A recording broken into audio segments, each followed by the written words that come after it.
यति पैसा चाहिन्छ माग्न पाइन्छ? यो नभइकन कार नभई बिहे गर्दिन भन्न पाइन्छ? त्यो के हो?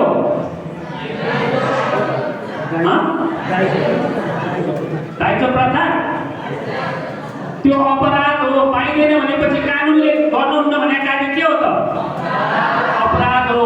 त्यसकारण त्यो दाइजोसँग रिलेटेड कुराहरू चाहिँ सबै अपराध हो। फर्स्ट भाइले भनेको एकजना हात उठाउनुलाई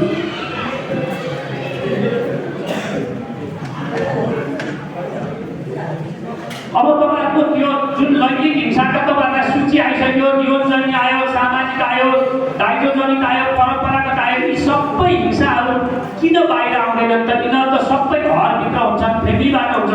80% डोमेस्टिक भाइलेन्स आफ्नै फ्यामिलीभित्र हुन्छ। त्यसकारण किन बाहिर आउँदैन त भन्ने कुराहरू है। के कारण? पहिलो कारण सामाजिकीकरण, लाज इज्जतको सवाल।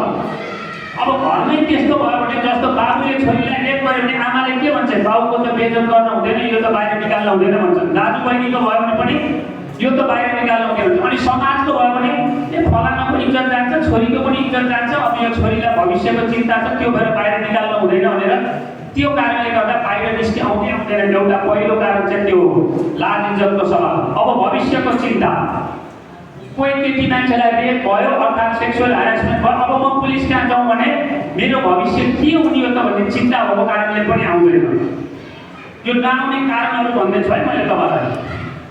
त्यसपछि अर्को आर्थिक आत्मनिर्भरता नहुनु। अब तपाईँ आफै सक्षम हुनुहुन्छ, आफै कमाउन हुन्छ, कसैको निर्भरमा रहनु पर्दैन। अब यो जमानामा तपाईँ म बिहे गरेपछि मेरो बुढोले पाल्छ भनेर तपाईँ त्यो सोचमा हुनुहुन्छ? अझै हुनुहुन्छ? आफै कमाएर पाल्छु, म मेरो जीवन पाल्छु भन्ने सोचमा हुनुहुन्छ कि म 10 कक्षा पास गरेपछि एचएससी दिएपछि बिहे गरिदियो मेरो बुढोले पाल्छ भन्ने सोचमा हुनुहुन्छ?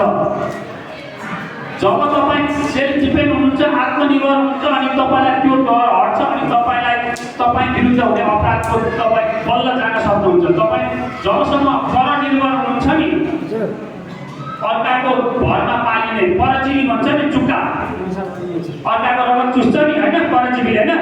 जब तपाईँ परनिर्भर हुनुहुन्छ अनि तपाईँ यो घटनाहरू लुकाउनुहुन्छ, जान्नुहुन्न। श्रीमानले कुट्यो भने पनि त्यो श्रीमान मेरो छोराछोरी छ, म त्यसको लागि बस्नुपर्छ भनेर जानी हुँदै हुँदैन। देख्नु भएको छ रक्सी खान आएर स्वास्नी कुटेको गाउँ छिमेकमा कतै देखाएको छ? खोइ त आजसम्म उजुर गरेको खोइ कहाँ देख्नु भयो? खोइ आजसम्म आउनु भएको कहीँ फोन गर्नु भएको छ? मेरो घरको छेउमा त्यसरी श्रीमती कुटिराख्नु